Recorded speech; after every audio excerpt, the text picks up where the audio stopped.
to you from my home office on Vancouver's west side on the unceded territory of the Musqueam peoples. You've joined us because you want to find out more about the application-based Indigenous Community Support Fund for urban and off-reserve Indigenous organizations and communities. This is ISC's third technical webinar to share information on what that process looks like. We have staff on hand to answer your questions, as well as our partners from the First Nations Health Authority. Now, before we get started, I want to call on our colleague, Vern Bob, to start us off in a good way. Vern. Thank you, Hazel. I would like to ask that everyone remain seated. If you're wearing a hat, please remove it.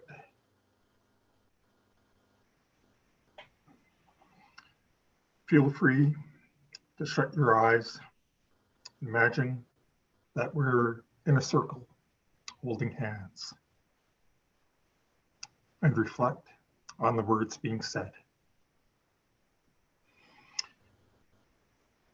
Creator, we thank you for this opportunity to come together to discuss a topic that is very important to all of us.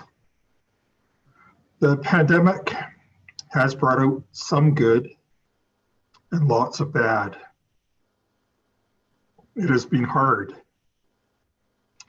We have lost people we love, and we have not hugged others for a very long time.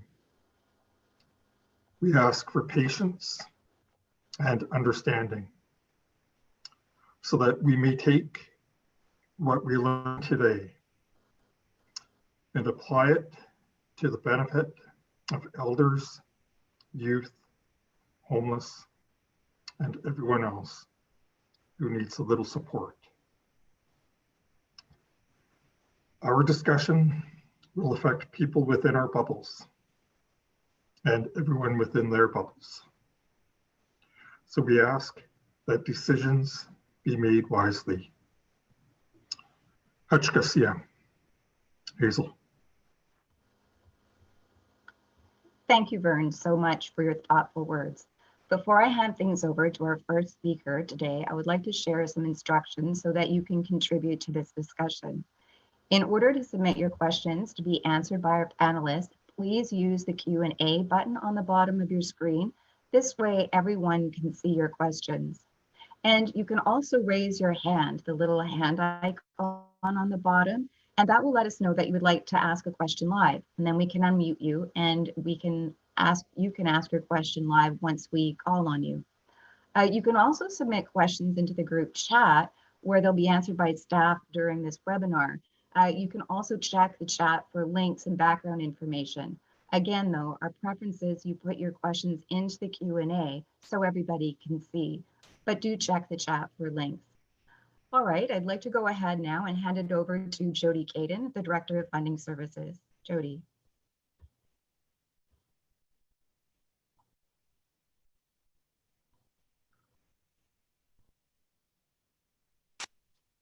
Thank you very much, Hazel. Thank you, Hazel. Thank you, Vern, very much for starting us off in such a good way. Good afternoon, everyone. Welcome to today's technical discussion on the recent launch of the request for applications for funding through the Indigenous Community Support Fund for urban and off-reserve Indigenous organizations. We're pleased to have so many of you joining us here today from Indigenous organizations and First Nation communities. We want to acknowledge all of your hard work and incredible efforts in providing essential services to Indigenous people living in communities, urban centers, and off-reserve during this pandemic. I'm Jody Caden. I'm the Director of Funding Services at Indigenous Services Canada, and I'm pleased to start today's session.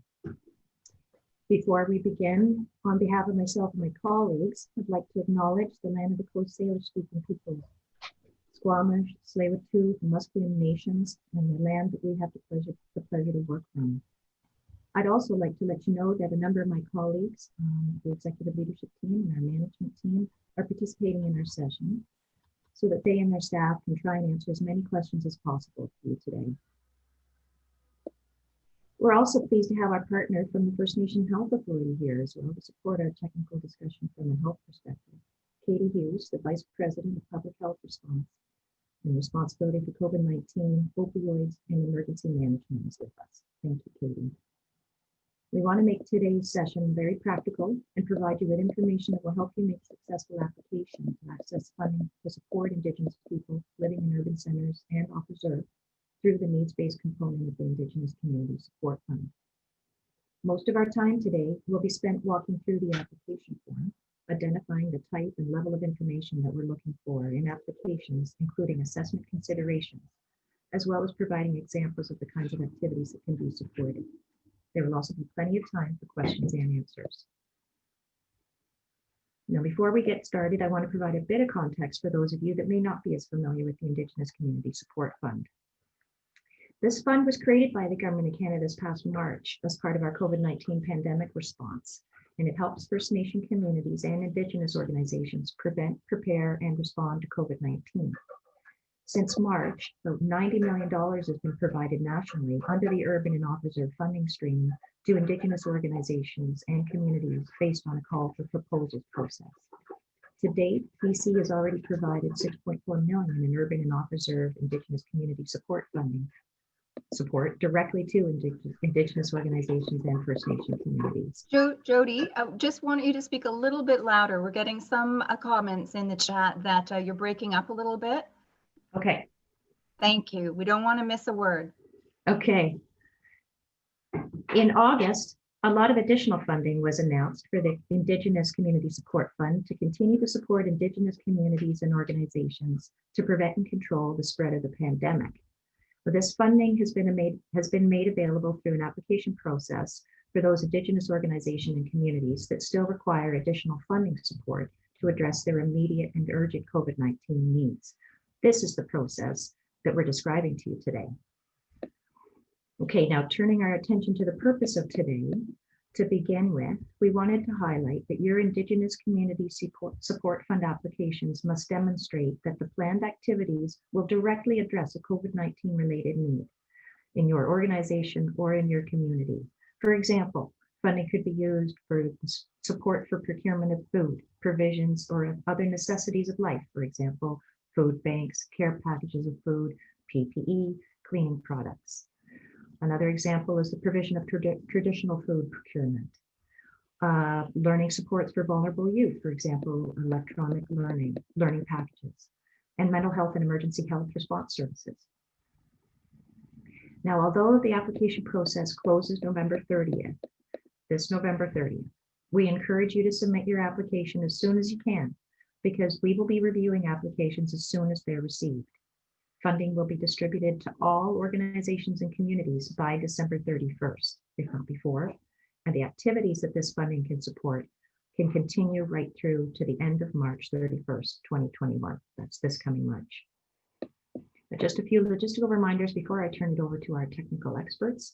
Duncan Stephen, who's the Manager of Emergency Management for ISC BC, and Vern Bob, Funding Services Officer. They're going to walk us through the application form. Before we get there, we realize that you'll likely have questions during the presentation, and some of you may have some already, which is great. So that's why this session is for. And as Hazel mentioned earlier, we encourage you to use the Q&A function on your screen to ask your questions. Once the brief presentation is done, the rest of this time is dedicated to answering your questions to the best of our ability. For questions that can't be answered today, we commit to getting back to you as soon as we are able to, and we're aiming for 48 hours as our service standard. If you have any additional questions following today's discussion, send them directly to the website that you see on the screen, and so that we can get back to you right away. It's actually the most effective way to get our attention on this, because we're checking it throughout the day, every day. And we're also developing a frequently asked questions and answers document that will incorporate the questions that we hear from you today, and has incorporated questions we've heard in previous webinars. We're committed to getting that back out to you within a few days, possibly early next week. And we'll also include the FAQ in our ISC updates that are regularly posted to the First Nation Public Service Secretariat website. Okay, Duncan and Vern, over to you.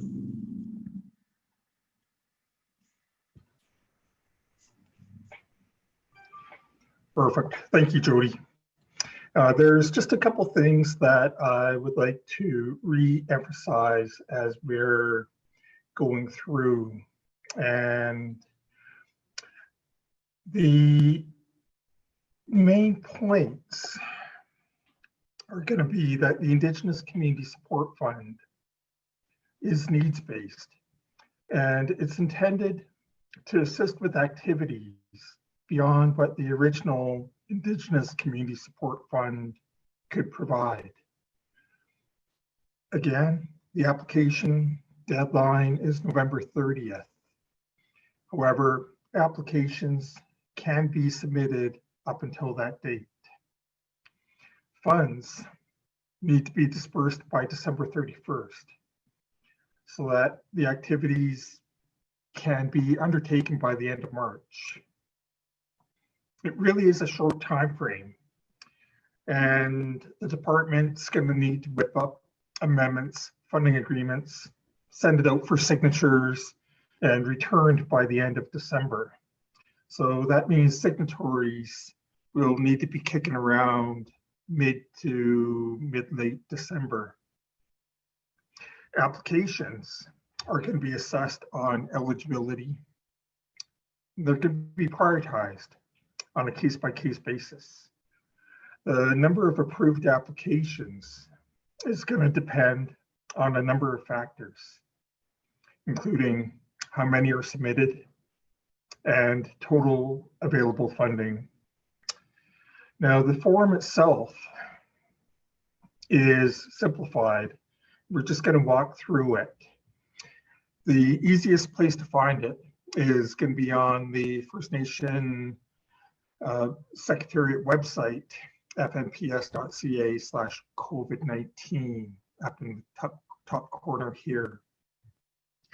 So if we scroll down under new information posted, we're going to see Indigenous Community Support Fund, needs-based funding application. We just click on that. And it's going to take us into the Government of Canada website with the application form. Now, as we go through this, a lot of this was within Jody's opening comments about the process, about the funds, total funds, who can apply for it. And again, the deadline, December 31st. It's got a how to apply with a fillable PDF that we're going to get back to in a couple seconds here. I want to draw your attention down to the bottom of the page where it has selection criteria.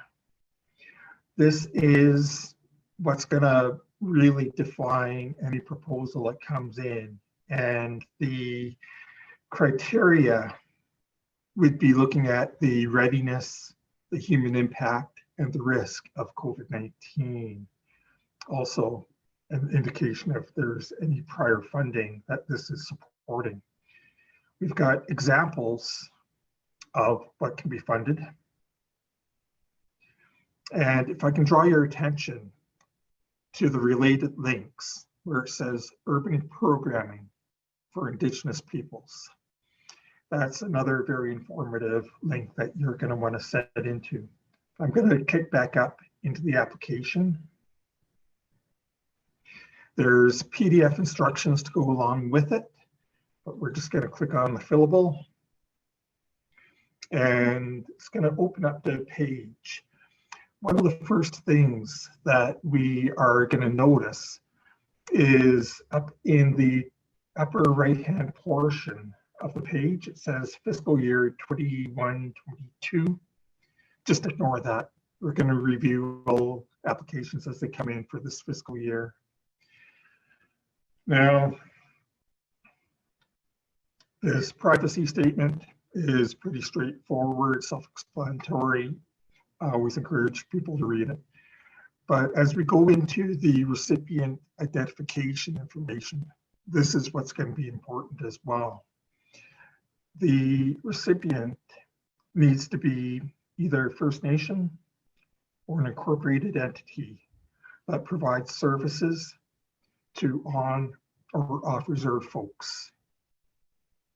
Now, if your organization has received funding in the past through ISC, you would have been assigned a recipient number. That's where that would go. But if your organization has not entered into a funding agreement with the department before, we can set one up. If that's the case, somebody is going to reach out to you upon receipt of the proposal, and they're going to be requesting a certificate of good standing for your society, confirmation of your board, plus signature specimens. That's going to allow us to generate the agreement. So as we go in, I really encourage the full contact name, all that information to be included in, and I'm going to bring you down to the proposal summary. On the First Nation Public Secretariat website, it talked about information that could be put in. And this is really where it's going to come out. We talked about outlining risk. The proposal would be identifying how your organization is going to address urgent or immediate needs to responding to an outbreak or containment. This is where we provide information on the readiness and the obstacles to starting the project, staff, resources that your organization has available. Is this a new activity, or is it continuing from a prior activity from this year? Human impact. How many people are being impacted by these activities? Are they elders, youth, homeless, members? And how this proposal is going to prioritize and address those activities you are undertaking. The real key to what we're looking for is what the direct benefit is going to be. Now, if we scoot down into the activities section, this is where we note that there are very broad definitions. And these definitions are coming about after what was submitted in the first round of Indigenous Community Support Fund proposals, or sorry, activities that communities undertook earlier this year. So you'll note that they're broad and they're intentional that way. The Indigenous Community Support Fund is designed to be flexible. If you've got a project, I'm going to invite and encourage you to submit it. If you have a project that covers a couple of activities, please feel free to submit those projects. Submit them one by one, submit them as a whole, whatever is easier for you. There is a commitment that we are going to review each of the projects that comes in. There is a tight time frame. So again, if you have something ready to go, even though the deadline is November 30th, I'm going to encourage getting it in just that little bit earlier. This is where I'm going to throw it over to my colleague Duncan for him to talk about the budgets. Thank you. Duncan. Good afternoon, everyone. And on page 2 of the application form, you'll see that initially it's asking for a budget summary, and there's a row there to put your budget item and description and so on. It's important to break down the costs according to your proposed activities, and Vern did mention that you have the option of submitting one or more applications, whatever's easiest for you. So for example, if you've got a proposal for one area that you're ready to go and you want to submit that now, absolutely you can do that. If you have others that are in development and you want to submit them later ahead of the November 30th deadline, you can absolutely do that, or you can bundle them all into one application, just depending on how it works best for you. The important thing here in the budget, though, is to ensure that you're breaking down the budget according to the proposed activities so that we can understand how the costs are related to the activities that you're proposing on the first page. One little tip is that on the call for applications website page that Vern shared, there at the very, very bottom of the page are terms and conditions for all of the programs that are included within the funding streams for this funding call. And most of the organizations that are situated off reserve and in urban areas will likely be utilizing the urban programming for Indigenous peoples terms and conditions. So if you have questions around eligible costs and you want to take a look, that would be the set of terms and conditions for most organizations that you would likely want to reference. One of the things that's also really important here is the priority. So you can add additional rows for additional budget items just by clicking on the plus sign where it says add a row there. But if you do have multiple activities that you are proposing, it's really helpful if you can indicate in the third column over what the level of priority is, you know, 1 being your highest priority and so on. Just in case only partial funding is available to support a proposal, we do want to make sure that we're focusing on your most critical priorities first. And then, as Vern indicated earlier, the intent is to fund as much as possible as long as funds are available. So we'll work down the list of priorities and try to support as much as possible. In the next section, you can identify your partners, and I guess one of the things to keep in mind there is that if you're distributing funding to a third party or to a partner, the allocation method does need to be identified. There's not a lot of room here to do that. Here you can talk to which partners are part of your project and what their involvement is. But if you wish to, you could include that information on the allocation method if funds are being distributed beyond your organization to another organization in the description on the first page. And then down below, it speaks to other government funding, and this can be a couple different things.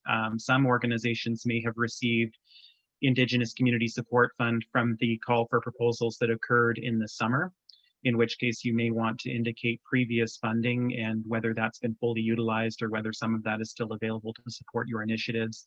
It may be that you've also applied to or received funding through the provincial government, other federal departments, and so on, and you can document funding here that will support your overall initiatives, as well as whether a decision's been made on that funding, whether you know that that funding is being provided.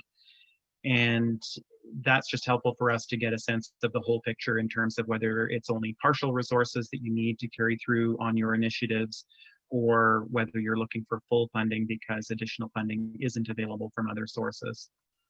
In the next section, it speaks to supporting documents. I do want to point out that we've really intentionally tried to streamline the application process. So supporting documents are not a requirement. If you have existing documents, perhaps you have a strategy for your organization around delivering services in the context of COVID, or you have communication materials you've developed related to COVID.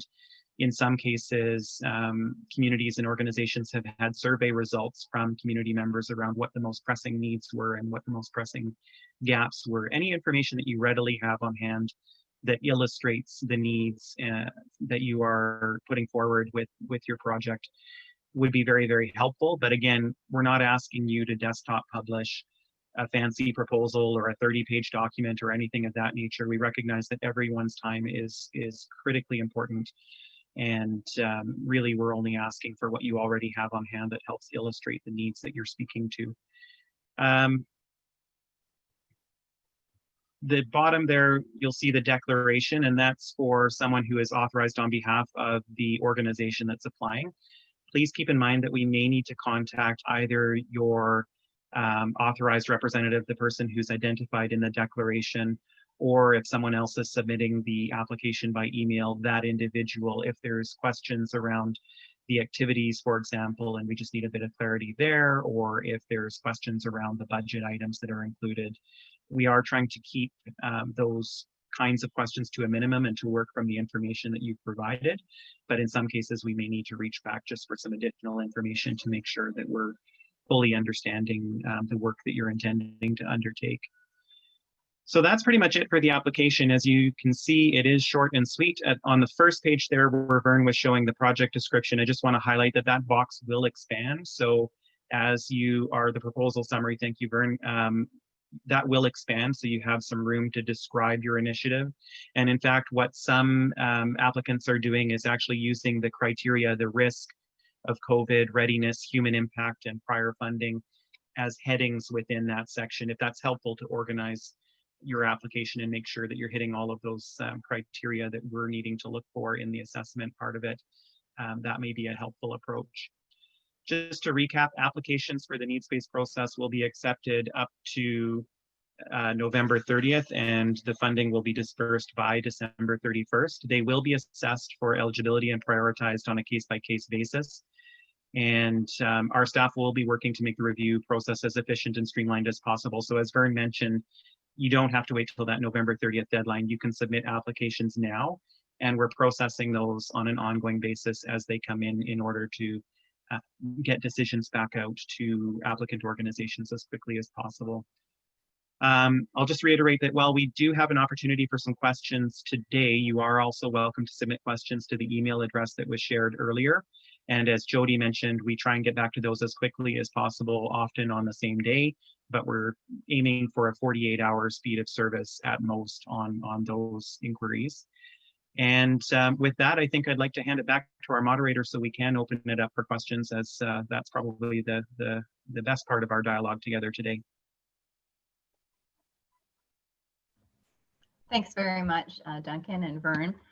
We have a couple of questions already, which we'll just get started with that. First one is, what sort of reporting will be needed at the end? Can you show a sample form that we would need to fill out?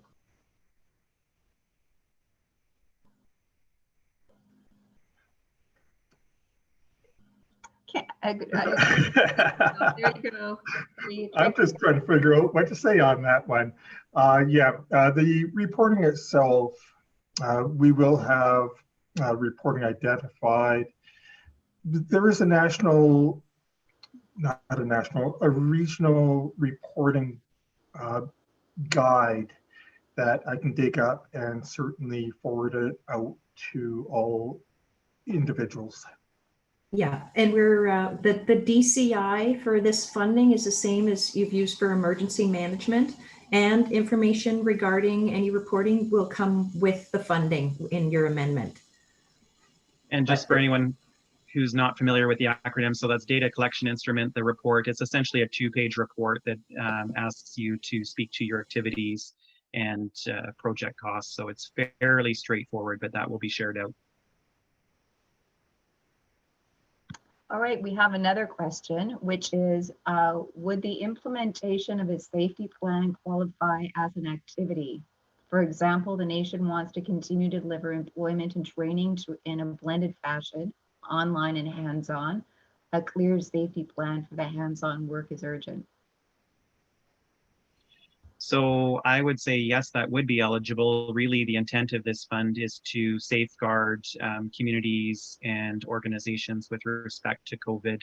And so safety planning so that services can continue to be delivered in a manner that supports public health and safeguards community and community members is absolutely eligible. And what you would want to do is just make the link really clearly to how the proposal will address the risk of COVID. So I think that's a really clear example of an activity that would likely have a good impact.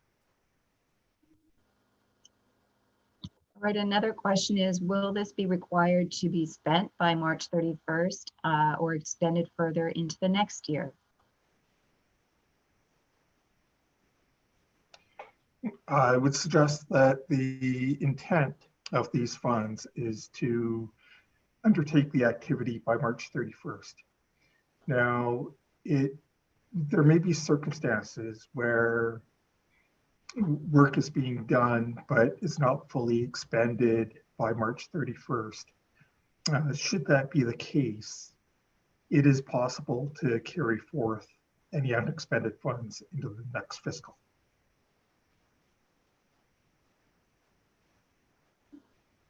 Well, I can't believe, oh, there's another question. Well, that was good. I was starting to go, oh, we're so good. We don't have any more questions. Here we go. For a remote community, would activities such as purchase of heavy staples to disperse to community members via a barge, like rice, canned goods, and flour, this saves community members leaving the community and having to access dry goods in large quantities for the winter. Would that sort of program be eligible? So that would be considered eligible under food security. And I guess the one thing to keep in mind is the intent is that this is needs-based. So you would want to speak in your application to how you are understanding and assessing need for that support within the community. It might be that not everyone needs the same level of support, or that looks different for different members depending on things like vulnerability, socioeconomics, and a whole range of factors. So that would be something to consider there in the application. And I think with respect to food security, again, what you want to do is really draw the link to how that's safeguarding either community members or community against the transmission of COVID. So for example, exactly in that example, you've spoken to the fact that having food provided in the community is going to prevent people from having to go out and potentially be shopping and in activities where the risk of transmission might be higher. So that does make sense. A couple of questions now about budget. One, is there a funding cap on their proposals? And maybe give an example of what the range of funding that would most likely to get approved.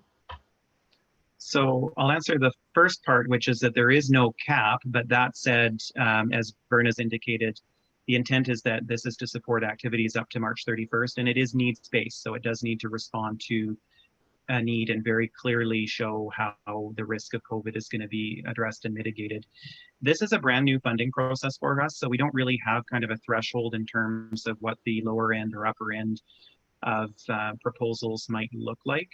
I would say if you can put forward the range of needs that you've identified, and again, break them down according to the separate activities and corresponding costs, then that'll allow us to respond to your proposal in a better way. And I know Dina Duncan, who manages the urban programming, is on the line as well. So I don't know if you have anything, Dina, to add just in terms of the range that you saw from the last call for applications.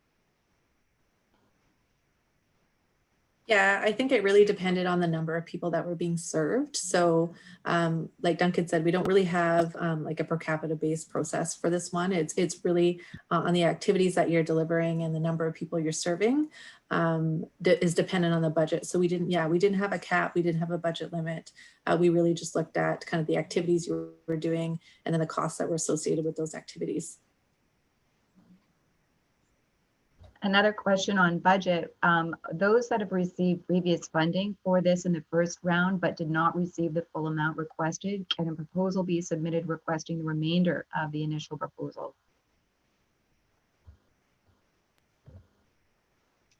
So I guess the one thing to keep in mind is that the application process that's open now is to support needs up until March 31st. And there is potential that those needs might have changed or they might not have.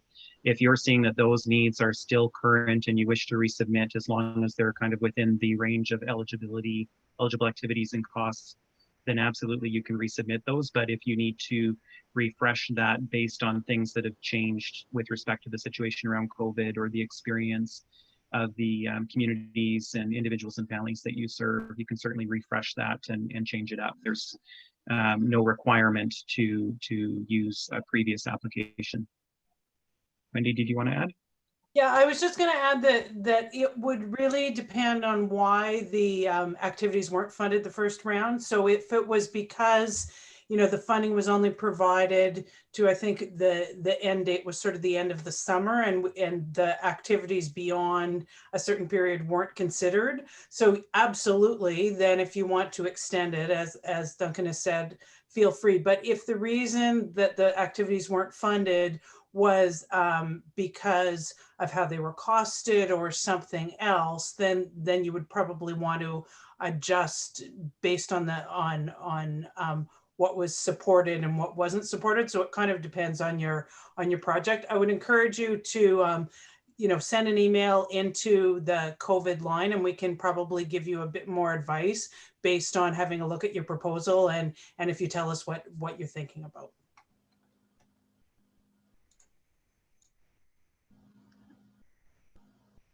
All right. I think it's been answered in discussion, but just to be clear, it is available for projects with on and off reserve, yes?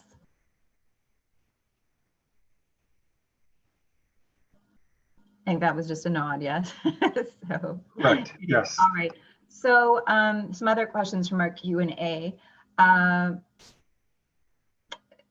not even sure I completely understand the question, but it's, can you amalgamate do you have to amalgamate as a single project, or if there's sort of different activities within the proposal, can you lump them all together with sort of a maximum amount of funding per activity?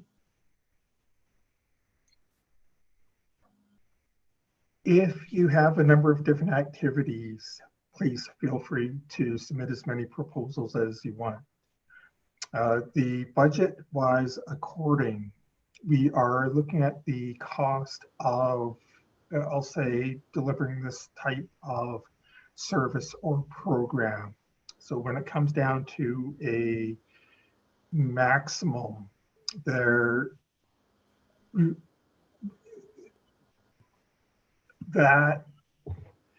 where I'm going to throw it over to Duncan.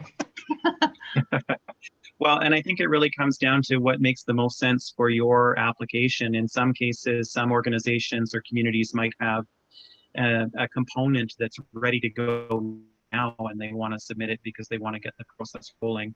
But then there might be other components that need a little bit more time for development, recognizing that, you know, November 30th isn't far away and there isn't a lot of time. But I think it's whatever makes the most sense for your organization. You can subsume it into one large application as long as we can clearly see what the different activities are and what the corresponding costs for those activities are. That's fine.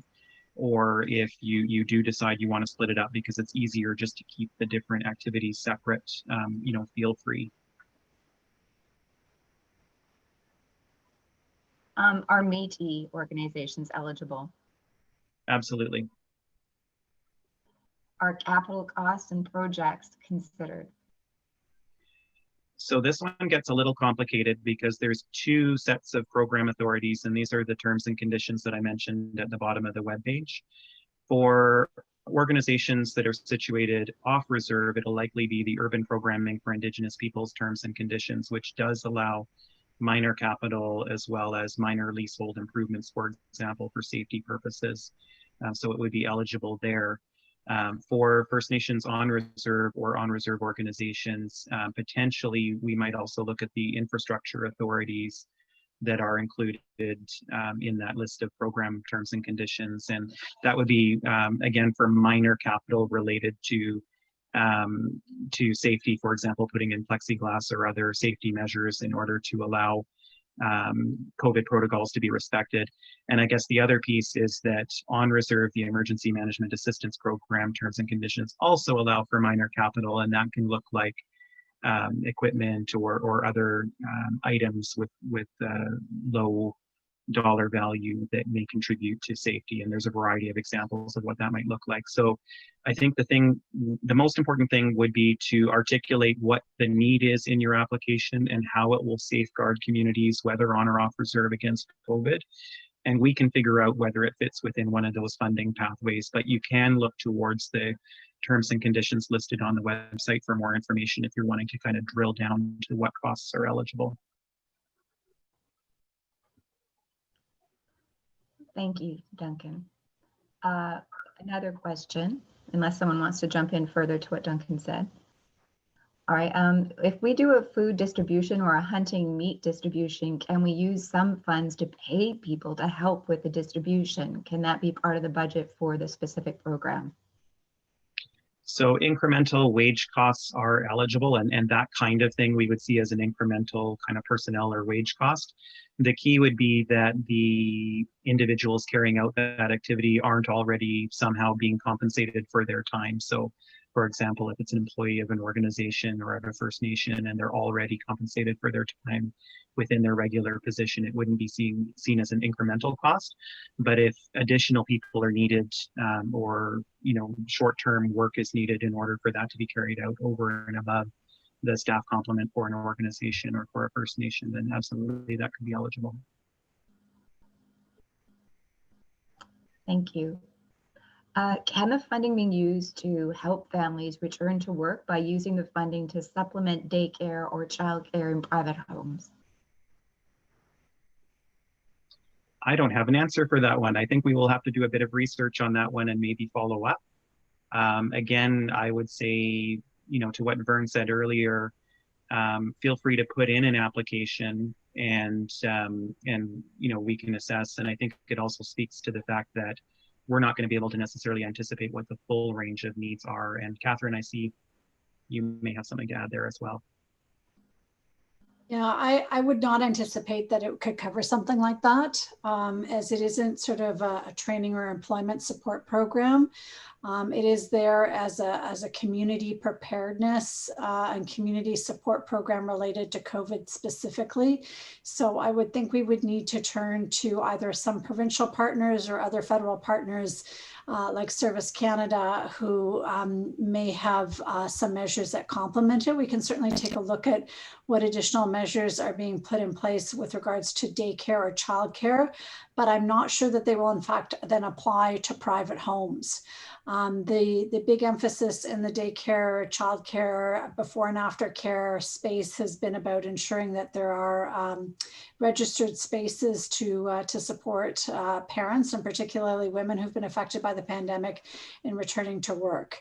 So this approach isn't meant for sort of individual benefits or supports either. It is really a community type of solution that's being addressed. So I would not anticipate it. You can submit it and we can look into it, but we can also take it offline and see what other measures might be in place for those kinds of parental supports during this pandemic. Thank you, Catherine. Starting to get a lot of questions both in the chat and more in the Q&A section. So we'll try and get to all of them. I note that we only have 15 minutes left. So thank you for your patience, and we'll carry on. Would a school board or a school supporting a large number of Indigenous learners apply for funding to help our students get winter clothing or sports supplies? Would we be better off applying through our community organizations to support our students? We can't share hats, mitts, etc. this year. So a school board in most cases would be applying under the Urban Programming for Indigenous Peoples. And really the intent is that Indigenous organizations are applying for this funding call, but organizations that aren't specifically Indigenous can apply with Indigenous partners. And so I think it depends on your school board and what makes the most sense. If there's a partner you're working with that you're able to kind of include within the partners listed, or if they apply, then that would certainly help. Thank you. We have someone who would like to pose their question live. Karen, I think we've opened up your mic if you want to ask your question live.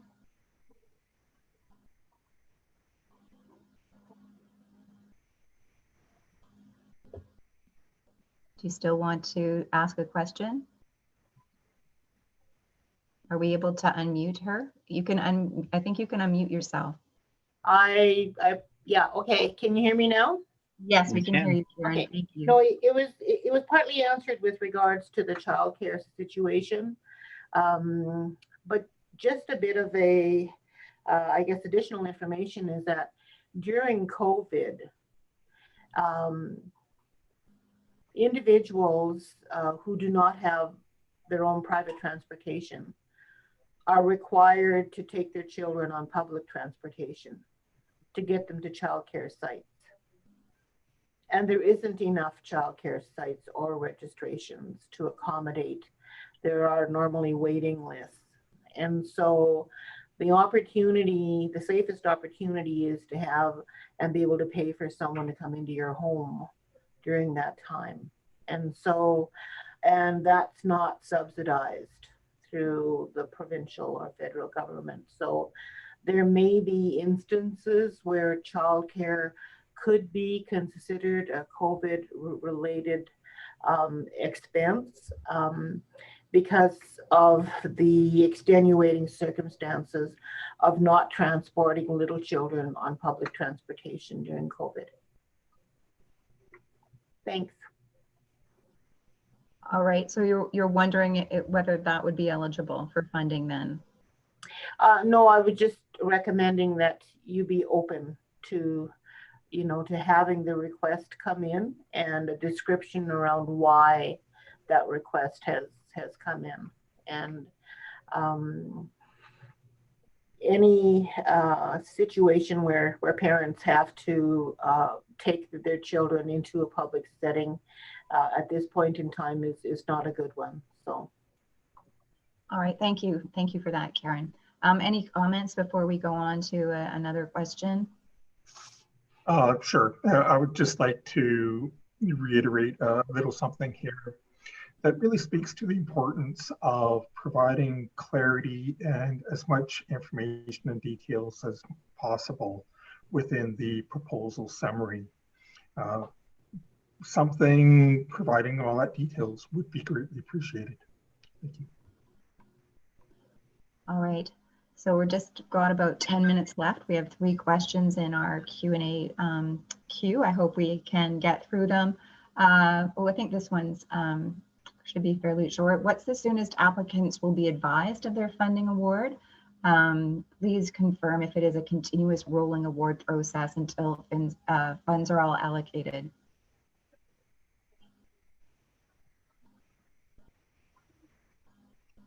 So I see, Bernie, you were about to jump in there, but I beat you to it. I think we're ready to go with approvals on applications pretty much immediately. So we can expect that some decisions will be communicated even within the next week or so. And then the intent is that it will be ongoing and that we'll be getting back to applicants as soon as we have a decision. And yes, the intent is to fully continue to fund proposals until the funds are fully committed. Thanks, Duncan. Another question. We want to make room in our office for food security for members to come and get help when needed. It will be set up now, but of course the food will be there as needed as needs arise in the future. Can this help us set up that grocery store? So I would say within kind of that food security vein, that would be absolutely eligible. The one thing we would want to know is how is that again going to safeguard community against transmission of COVID as being one of the primary objectives of this funding. And then, you know, within that, obviously, what are the kinds of protocols or approaches you have in place to manage that kind of in-person site with the risk of COVID transmission as well. But food security is absolutely eligible within this funding. Thanks again, Duncan. This one also has to do with food, a little more cheerful subject. Can this fund be used for Christmas hampers for Indigenous families in need? Our Community Christmas Bureau has already maxed out with registrations. And again, I think this could be within that vein of food security. It would need to, again, speak to how this responds to the risk of COVID and that impact for participants, and again, be linked to sort of that needs-based approach. But within those parameters, definitely that could be cast within that vein of food security for sure. I'm just looking through the chat to see if I missed any questions, and in our Q&A, we haven't had one pop up. We have a few more moments. Is there anything that people saw in the chat and responded to in writing that they want to sort of repeat for everyone to read? I know it's hard to follow all the rolling stuff in the chat. Hazel, if I can just jump in for a second. So we have a team behind us who's helping to answer your questions. And so when I answered the question on the urban, one of the people who assessed the application, Mercy, reminded me that the application form that we were using this time around looks different than the application form that was used for the original urban funding round. So if you're wanting to resubmit for activities that weren't supported first time around, or for a time period that wasn't supported first time around, if you can just transfer your application to the new form, so that we are making sure that you're answering the assessment criteria that are on this form. So sorry, apologies for not saying that prior. And Hazel, there's one more comment I wanted to add because I don't think it's come up yet, which is just if your organization is part of an umbrella or a parent organization, it's really helpful if you're able to confer with your colleagues within the different levels of your organization. In some cases, there might be umbrella or parent organizations that are making applications that could implicate either local chapters or local offices of different organizations, and vice versa. And so it's really helpful for us if we know that the applications that are coming in consider what other kinds of requests might be advanced through organizations that are either part of the same overall umbrella organization or aligned in some way. Right. And there's some coordination as well. It hasn't come up with the FNHA, who are here again today. Mm-hmm. Yeah, and we're working very closely with the First Nations Health Authority, just depending on the needs that are brought up within this funding process around health-specific needs within their service delivery. So really happy to have Katie Hughes here today for the FNHA as part of this conversation. Thank you. And we have another time for one more live question. Marlene Gray Eyes, if you could unmute yourself, you can pose your question. Hi there. I'd like to thank you guys for for these webinars to happen and help with this proposal process. I'm new to my role here as Executive Director at Treaty 8 Tribal Association in Fort St. John, and I've submitted twice and I've been denied twice. And I did have some assistance with the second time. So I'm wondering if there's anyone I can reach out to who could, like I've got mine and I think it's ready to go, but I keep second guessing myself thinking, okay, I'm doing something, and so I'd kind of like to know if I could, if I submit it to somewhere, will I get some feedback, say, yeah, it was denied. Can you make some changes to it or something to that effect? Thanks. Thank you, Marlene. Hey, Marlene, I'm going to jump in because I'm pretty sure that Duncan and Vern have not been able to keep up with the chat while they've been answering questions. So just in case they haven't, I noted that Dina responded back to you. Please send us an email so that we can reach out to you directly and talk about giving you some help. Wonderful. Thank you. All right, we've got about 5 minutes remaining, and unless there's any further comments that people have seen in the chat or anything. If I can throw out a little bit more information, Hazel. Sure. In regards to the reporting,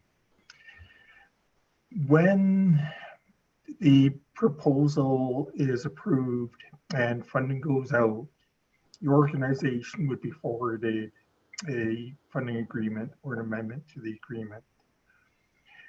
That would include the reference to a report that would be required to be submitted. Now, the report may not be attached to it, but the individual who has forwarded either the amendment or the agreement to your organization, feel free to respond back to them, say, can I get an electronic copy of that report or hard copy of that report? And we can walk through it with you as well. It's really a simplistic report as far as reports go. Thank you. Catherine, I see you've jumped on. Do you want to jump in? Sure, if you don't mind. First of all, I mean, I guess I should have introduced myself last time. I'm Catherine Lapa, and I'm the Regional Director General for Indigenous Services Canada here in BC. And I really want to thank everyone for coming and participating. We all know it's busy times, and really appreciate the great turnout from all of you today, and the great questions. Just made me wanted to leave you with sort of what our thinking in our organization is right now. We really recognize that we're fully into the second wave. We're seeing really big spikes in some of the prairie provinces, and we've seen public health orders here recently for the Lower Mainland and the Fraser Valley in order to try and contain the spread.